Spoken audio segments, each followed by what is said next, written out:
Hey. Everybody, listen. Welcome to this episode of the Dr. Kiki Ramsey Show. I am so excited about today's episode. And I know I say that all the time, but for real, because y'all have been emailing me and hitting me up in my DMs about this very topic. So I cannot wait for you all to hear what I have to say about the pivot. Y'all, we are talking all about the pivot today and allowing you to be able to reinvent your career. So, of course, don't go nowhere right after this.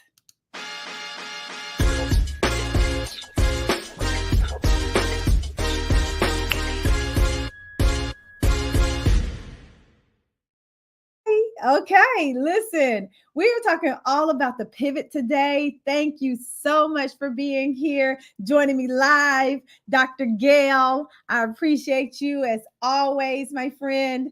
And so we are really talking about the pivot, right?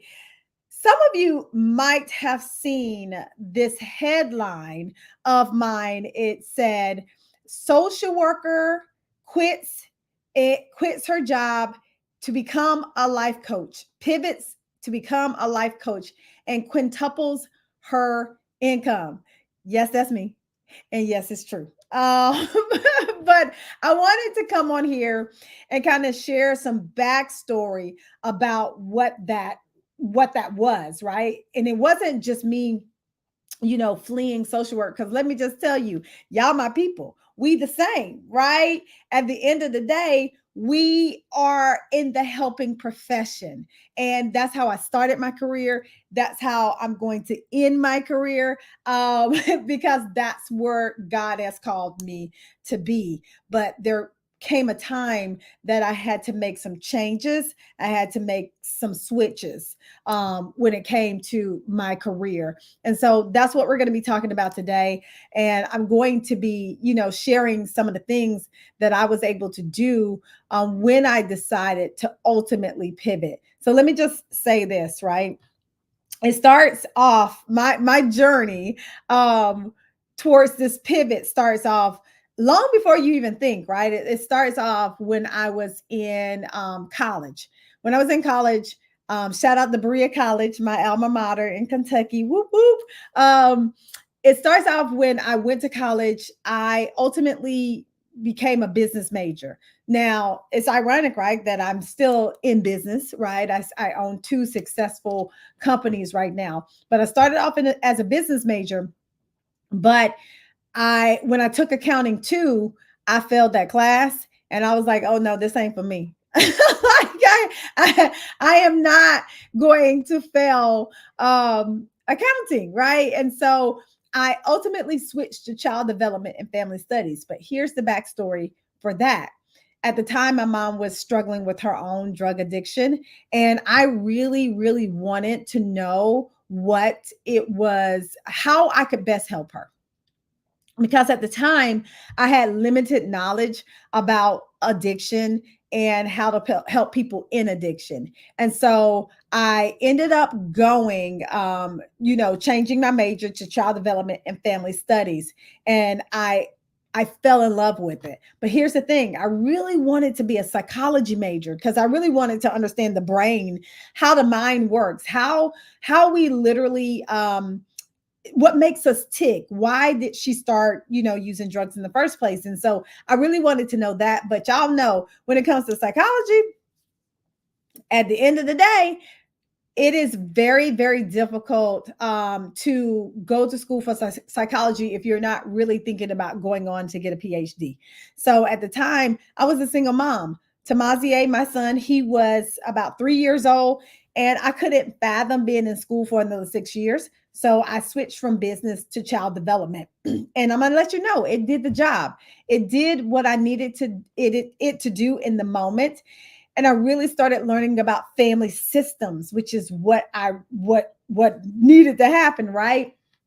So I started learning all about family systems and how they work. And I actually even had an internship at a place called In Street Village in DC. Shout out to In Street Village if it's still there. But that was one of the places I started this crucial work of helping other women in addiction and homelessness, and all of those things. And so it was definitely became a passion as I tried to help my mom with her challenges in life.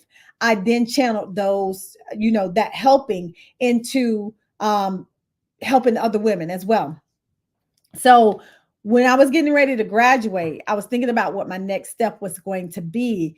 And knowing that I hadn't done psychology and I didn't want to go to school for psychology for another 6 years, I chose to go into a program, a social work, a master's in social work, because that was only going to take me another 2 years. So I ended up going to the University of Georgia, shout out Bulldogs, and getting my master's in social work.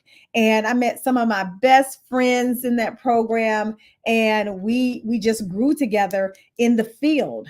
And once I graduated from that program, I ended up moving back to DC because I wanted to, be in that city. And I started my career as a social worker in child welfare. Now, let me just say this. Shout out to all my child welfare workers and my case workers and, all of these beautiful professionals in the helping field, right? Because the work is not easy. It's not easy. And I do think that as a person, you need to be called to that work. And for that time in my life, I felt like I was called for that work and to help those, those babies, those children while doing that work. But while I was doing that work, I noticed something about myself. I noticed that I was coming home way more depressed and way more sad about just life in general, right? Like when we're in the helping profession, a lot of times they'll tell us, leave your work at work and try not to bring it home. Well, that's almost nearly impossible to do if you have a heart, which most people in the helping profession, we have humongous hearts, which is the reason why we choose the field, right? So we have these big hearts and we wear them out boldly on our sleeves. And it is very difficult to then turn around and come home and just be like, well, I ain't worried about that, baby. Because, who can do that? Nobody can do that. And so it was very difficult for me. And then I found that I was spending more time at work with the babies and the children at work than I was my own son. And I was like, this can't be what it is. Like, this what it is? Like, this can't be what it is. And so that was a really, really, really difficult, a really difficult time for me. And as I went on, the caseload got higher and higher, and I just couldn't keep up anymore. And I was just totally burnt out. And I lasted, y'all, a total of 9 months in that job. And this was my first job out of college. And I felt a sense of defeat, right? A sense of, man, I'm letting these babies down. But there was a choice that I had to make. And the choice was between me and the job. And I chose me. And I don't fault anybody for doing that, because if there is no you, there is no you helping other people, right? I am very clear about that. And so I ended up choosing me, choosing to do what was best for me in the moment. And I felt also a sense of relief because I was like, okay, gosh, okay, but I still need to know what my next move is. What's my next move? What's the next thing that I'm going to do? And at the end of the day, I wasn't done with social work, right? And so I ended up going to be a director of a teen moms program. I started off working as like a case manager in the teen moms program, and ultimately I was the interim director of that program. And it was, I'm not going to say better. I'm not going to say better because that wouldn't be the truth. It was equally as difficult in a different kind of way, right? Not only did I have to deal with the teen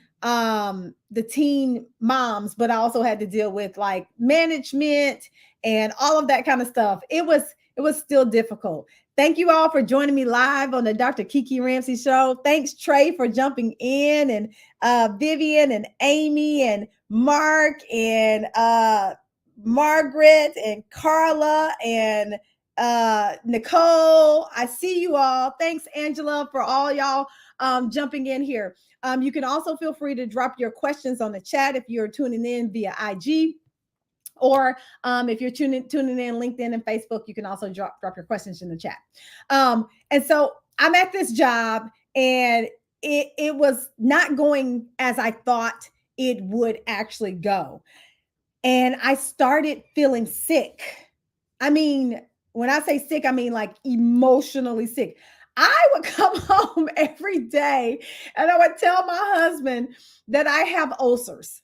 He was like, "You do not have ulcers." I'm like, "I'm telling you, something's wrong with my stomach. I feel like I have ulcers. I am physically sick, like not just like emotionally, but I'm physically becoming sick from the job." And I'm like, "Oh my God, what have I gotten myself into?" Like, I love this industry. I love helping. However, at the end of the day, I can't do this. Like, this is just too much. And so I was like, okay, what's my next move? What's my next move? I wasn't done with social work, right? I also knew that I wanted to try my hand in medical social work. I wanted to become a medical social worker. I wanted to work in the hospital. God, why? Like, I'm like going from one thing to the next, but that's just where I was at the time.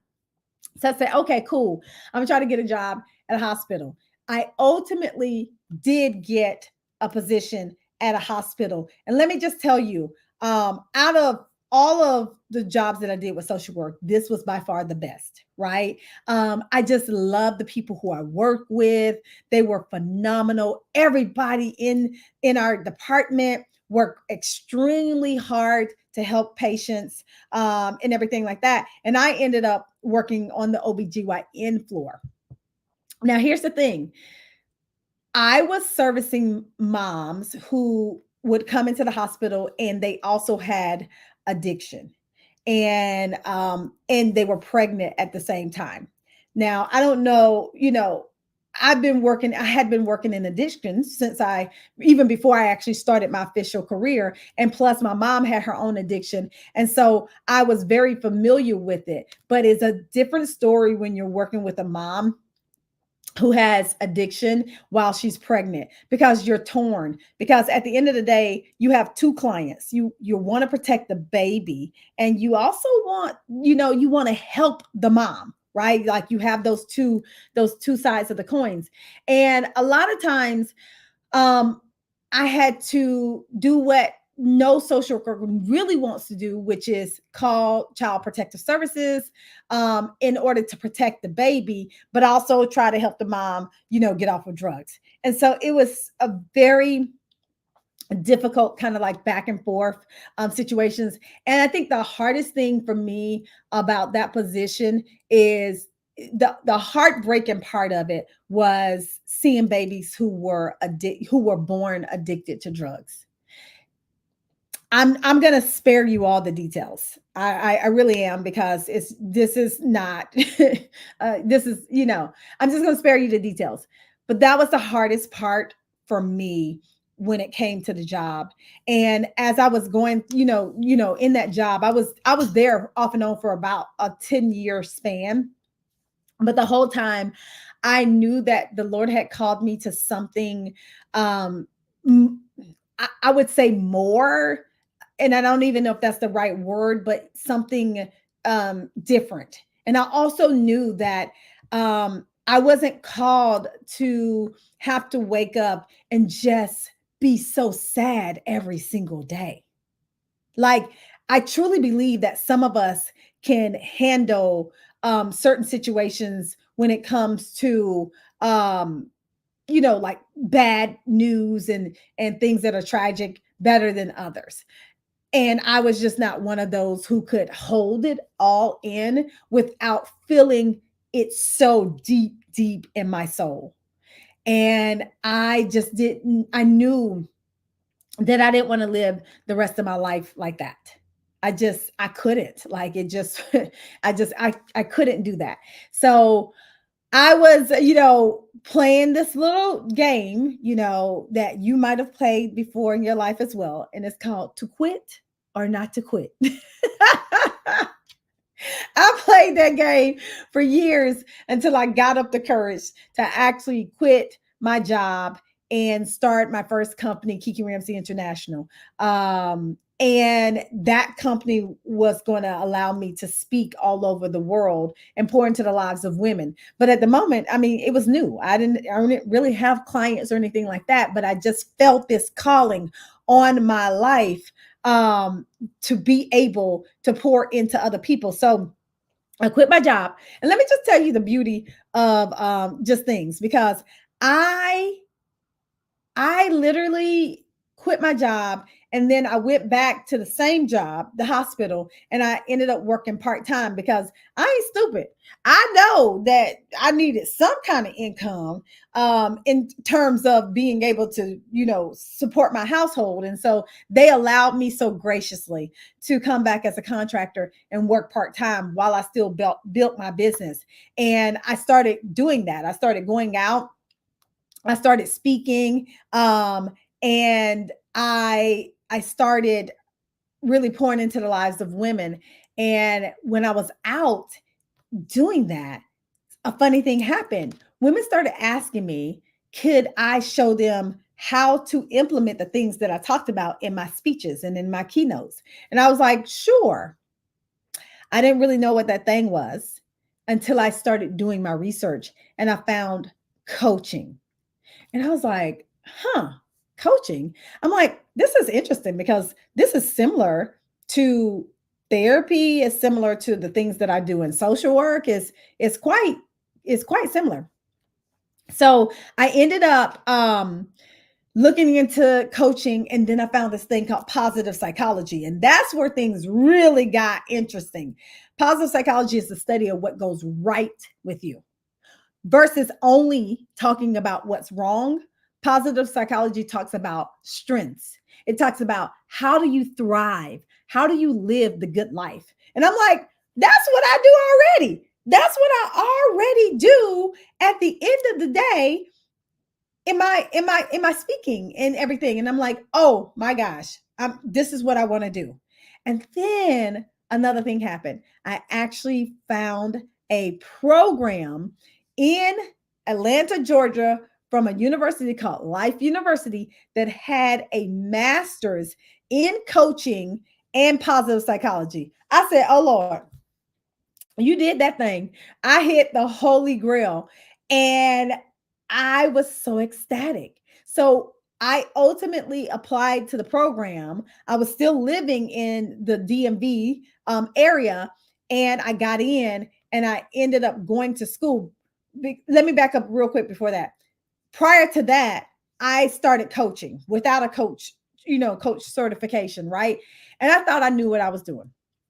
I was like, I'm a social worker. I know how coaching is. I know what I'm doing. Wrong. Wrong. What I was doing was consulting. And when a lot of people tell me that they are not certified, I wonder if they truly know what coaching really is. More than likely they don't. They consult. They tell people what to do, and that is not what coaching is.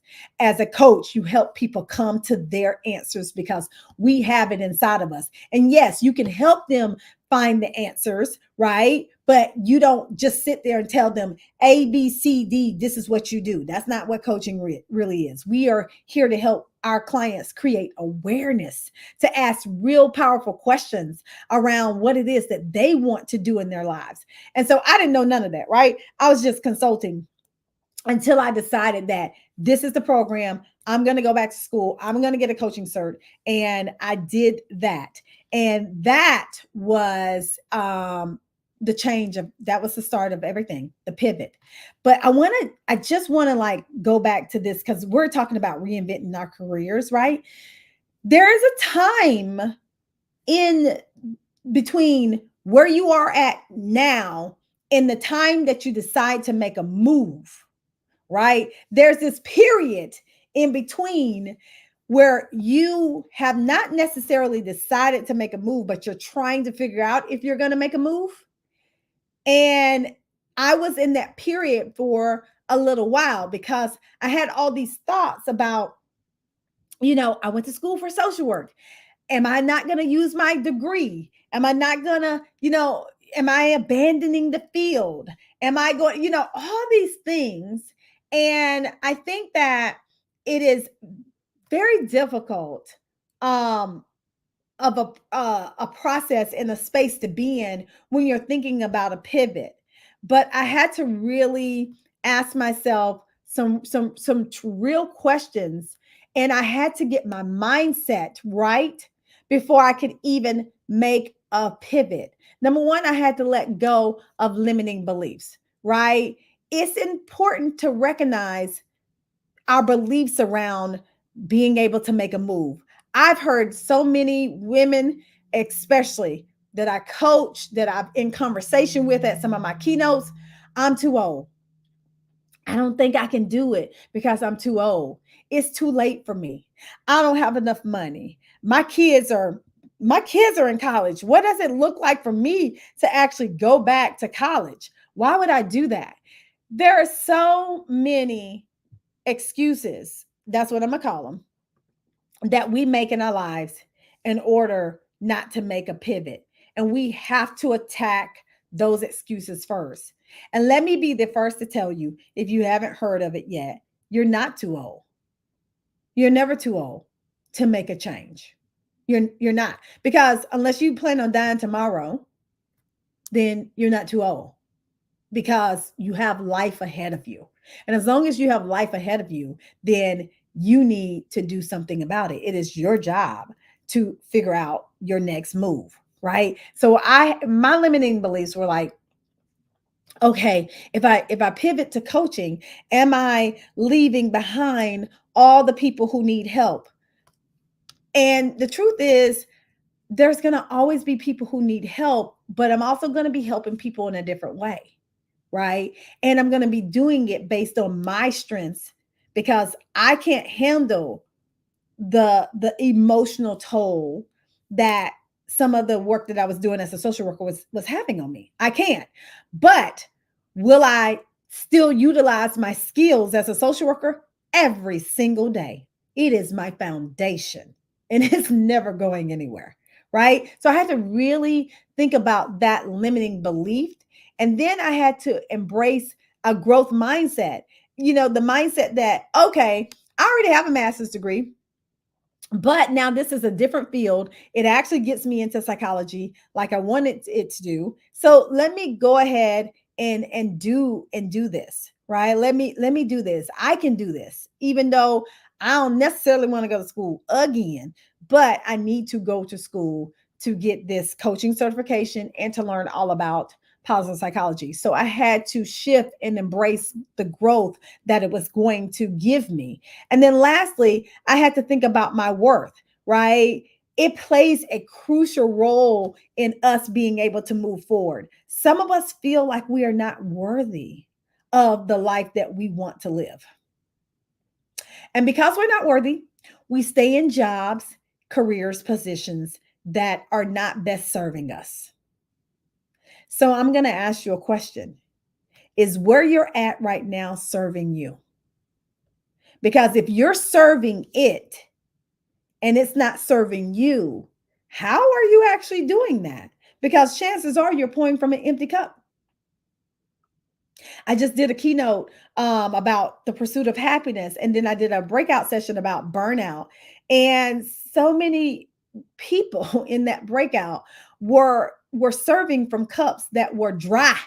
I mean, like it ain't just empty, it's dry. Like, how do we do that? How do you do that and be your absolute best? And not to mention, right? And part of this, right? We don't make a really decent salary, right? Like not I'm going to speak for myself. When I was in social work, I was barely making my ends meet. And it's not just social work. To me, it's these helping professions that we do so much. I think teachers, social workers, caseworkers, like all the people who are doing this beautiful work in our country get paid the least.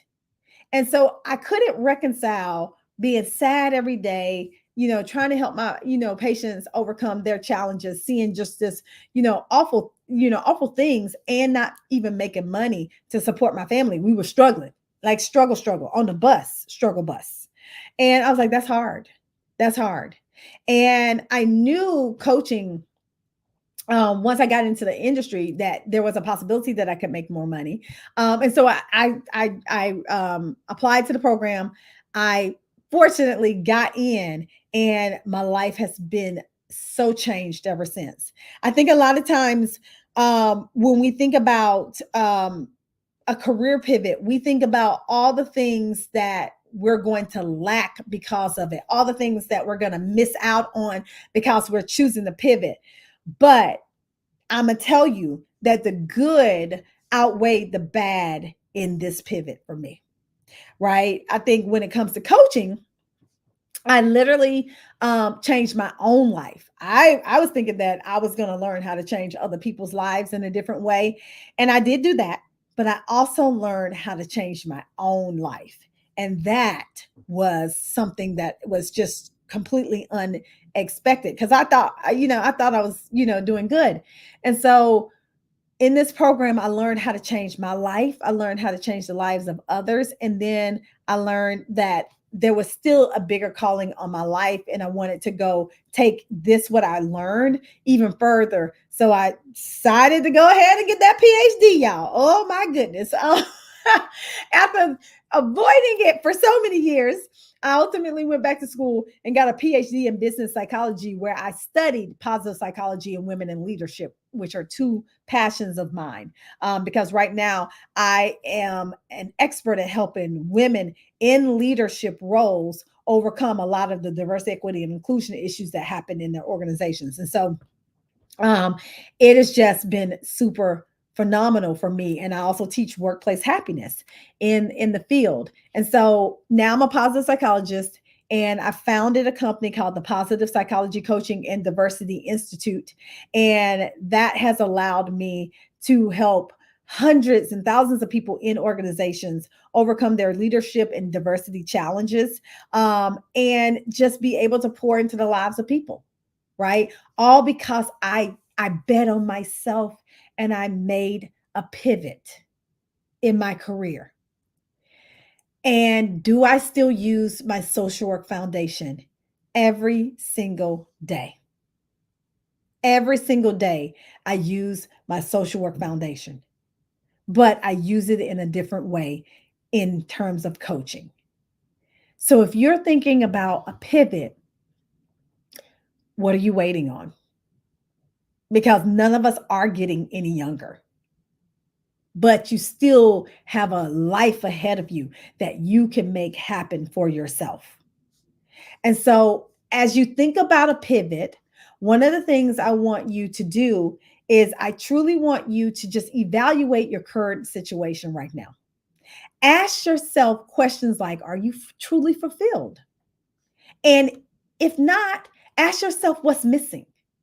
That's what I had to do. I had to really sit down with Kiki and ask myself, am I truly fulfilled?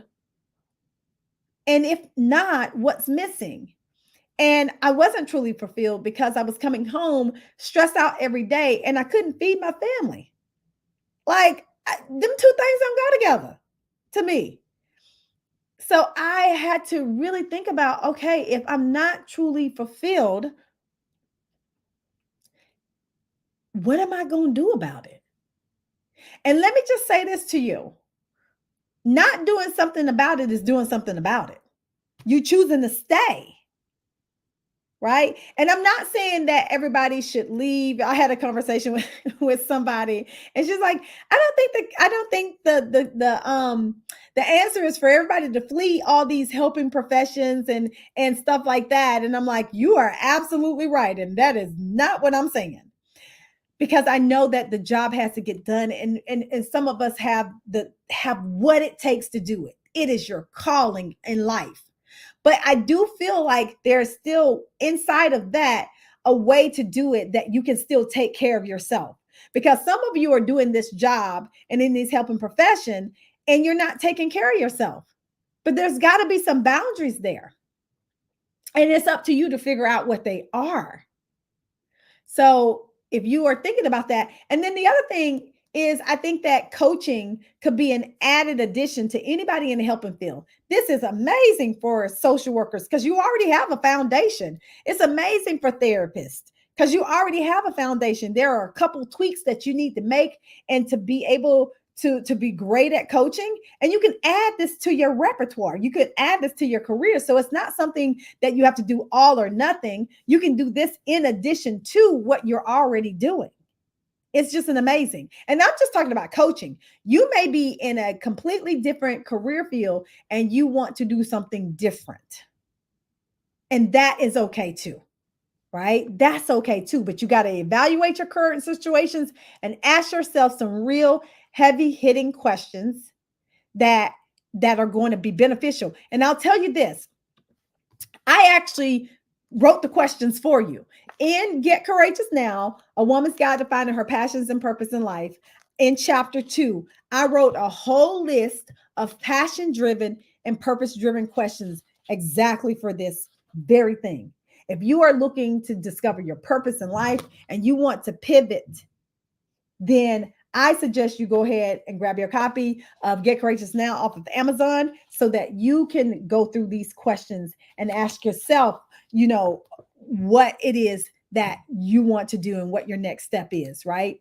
And so the next thing that I want you to do is I want you to explore your passions and your strengths.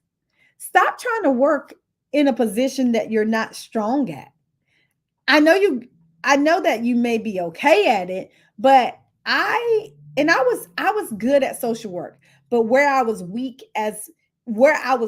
was the emotional toll that it was taking on me. I couldn't handle that part.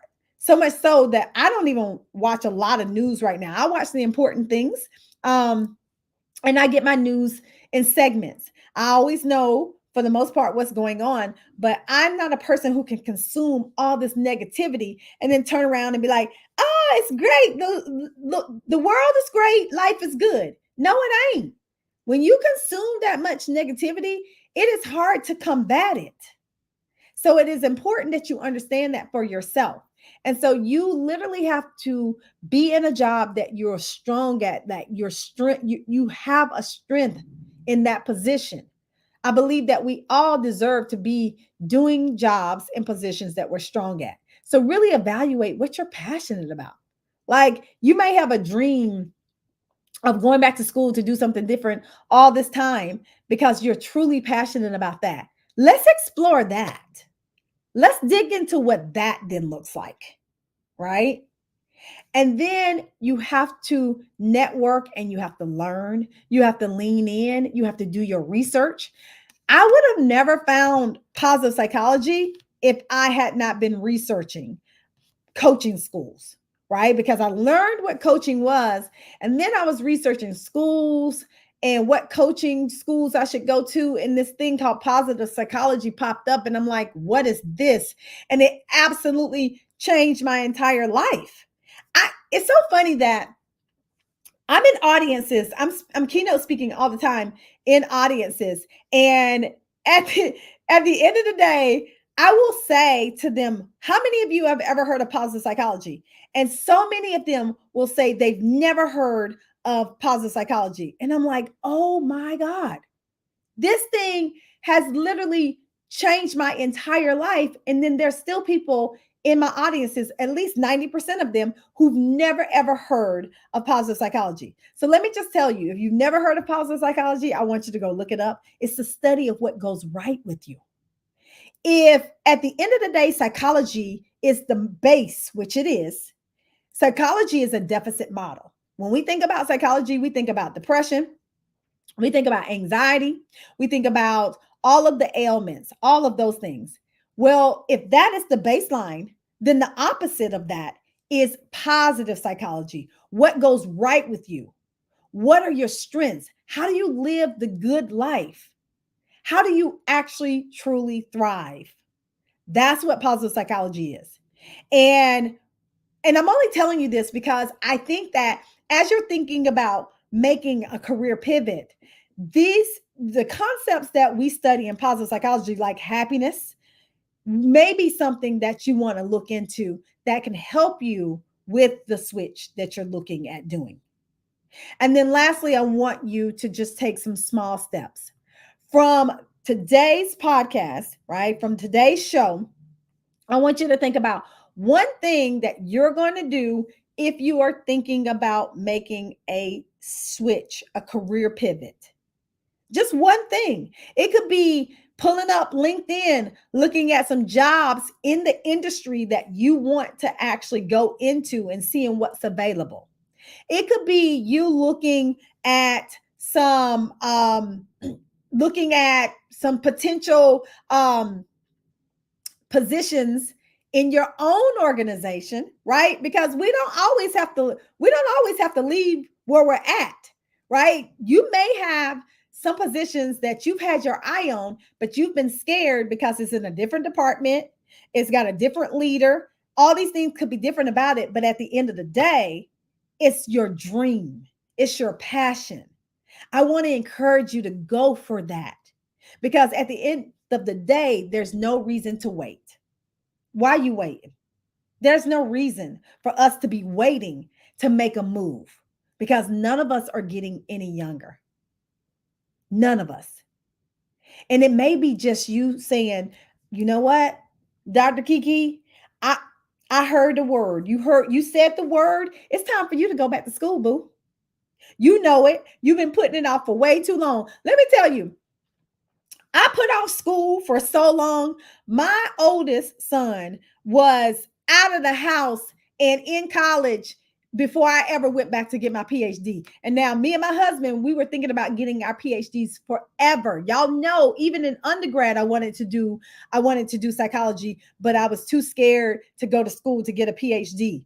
But I finally did it and it has changed my life. And now I can walk into spaces and rooms and be Dr. Kiki Ramsey, the positive psychologist and executive coach that helps high level individuals in their organizations overcome some of the toughest challenges that they have ever faced. That's what I get to do because I was brave enough to go back to school. And I know school costs money, y'all. I know it, but you got to give to get. You're going to have to give to get. You're going to have to give to get. And the hope is that on the receiving end of that it turns out even better than before, right? It turns out better than you thought it was going to turn out.